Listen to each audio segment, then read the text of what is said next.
शिव पार्वती विवाह। शिव पुराण। जब सती के खुद को योगाग्नि में भस्म कर लेने का समाचार शिवजी के पास पहुंचा, तब शिवजी ने वीरभद्र को भेजा। उन्होंने वहां जाकर यज्ञ विध्वंस कर डाला और सब देवताओं को यथोचित फल दिया। सती ने मरते समय शिव से यह वर मांगा कि हर जन्म में आप ही मेरे पति हो। इसी कारण उन्होंने हिमाचल के घर जाकर पार्वती का जन्म लिया। जब से पार्वती हिमाचल के घर में जन्म, तब से उनके घर में सुख और संपत्तियां छा गई। पार्वती जी के आने से पर्वत शोभायमान हो गया। जब नारद जी ने ये सब समाचार सुने तो वे हिमाचल पहुँचे। वहां पहुंचकर वे हिमाचल से मिले और हंसकर बोले, तुम्हारी कन्या गुणों की खान है। ये स्वभाव से ही सुंदर, सुशील और शांत है। ये कन्या सुलक्षणों से संपन्न है। यह अपने पति को प्यारी होगी। अब इसमें जो 2-4 अवगुण है वे भी सुन लो। गुणहीन, मानहीन, माता पिता विहीन, उदासीन, लापरवाह, इसका पति नंगा, योगी, जटाधारी और सांपों को गले में धारण करने वाला होगा। ये बात सुनकर पार्वती के माता पिता चिंतित हो गए। उन्होंने देवर्षि से इसका उपाय पूछा। तब नारद जी बोले, जो दोष मैंने बताए मेरे अनुमान से वे सभी शिव में है।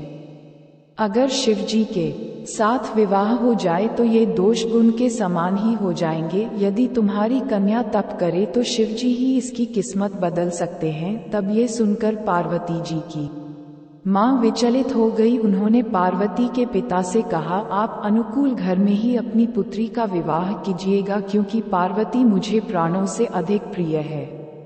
पार्वती को देखकर मैना का गला भर आया। पार्वती ने अपनी माँ से कहा, माँ, मुझे एक ब्राह्मण ने सपने में कहा है कि जो नारद जी ने कहा है तू उसे सत्य समझकर जाकर तप कर। ये तप तेरे लिए दुखों का नाश करने वाला है। उसके बाद माता पिता को बड़ी खुशी से समझाकर पार्वती तप करने गई। पार्वती जी ने शिव को पति रूप में पाने के लिए तपस्या आरंभ की, लेकिन शिव को सांसारिक बंधनों में कदापि रुचि नहीं थी।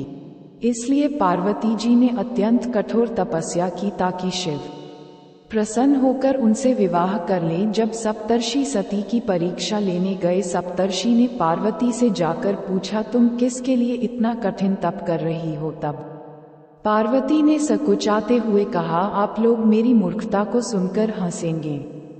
मैं शिव को अपना पति बनाना चाहती हूँ। पार्वती की बात सुनकर सभी ऋषि हंसने लगे और बोले कि तुमने उस नारद का उपदेश सुनकर शिव को अपना पति माना है, जो सब कुछ चौपट कर देता है। उनकी बातों पर विश्वास करके तुम ऐसा पति चाहती हो जो स्वभाव से ही उदासीन, गुणहीन, निर्लज, बुरे वेश वाला, बिना घर बार वाला, नंगा और शरीर पर नागों को धारण करने वाला है। ऐसे वर के मिलने से कहो तुम्हें क्या सुख मिलेगा। अब हमारा कहा मानो, हमने तुम्हारे लिए बहुत अच्छा वर चुना है। हमने तुम्हारे लिए जो वर चुना है वह लक्ष्मी का स्वामी और वैकुंठपुरी का रहने वाला है।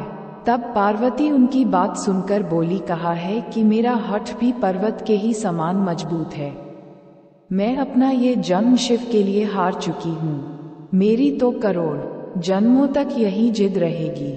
पार्वती की यह बात सुनकर सभी ऋषि बोले, आप माया हैं और शिव भगवान है।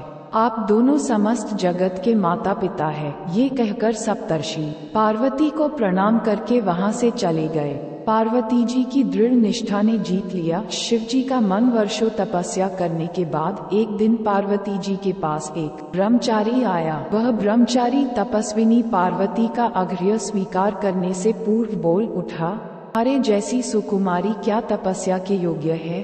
मैंने दीर्घकाल तक तप किया है। चाहो तो मेरा आधा या पूरा तप ले लो, किंतु तुम इतनी कठिन तपस्या मत करो। तुम चाहो तो त्रिभुवन के स्वामी भगवान विष्णु भी। किंतु पार्वती ने ऐसा उपेक्षा का भाव दिखाया कि ब्रह्मचारी 2 क्षण को रुक गया। फिर बोला, योग्य वर में 3 गुण देखे जाते हैं, सौंदर्य, कुलीनता और संपत्ति। इन तीनों में से शिव के पास एक भी नहीं है। नीलकंठ, त्रिलोचन, जटाधारी, विभूति पोते, सांप लपेटे शिव में तुम्हें कहीं सौंदर्य दिखता है? उनकी संपत्ति का तो कहना ही क्या, नग्न रहते हैं। बहुत हुआ तो चर्म चमड़ा लपेट लिया। कोई नहीं जानता कि उनकी उत्पत्ति कैसे हुई। ब्रह्मचारी पता नहीं क्या क्या कहता रहा, किंतु अपने आराध्य की निंदा पार्वती को अच्छी नहीं लगी। अतः वे अन्यत्र जाने को उठ खड़ी हुई। तब शिव उनकी निष्ठा देख ब्रह्मचारी रूप त्याग प्रकट हुए और उनसे विवाह किया। जहाँ दृढ़ लगन, कष्ट सहने का साहस और अटूट आत्मविश्वास हो, वहाँ लक्ष्य की प्राप्ति अवश्य होती है।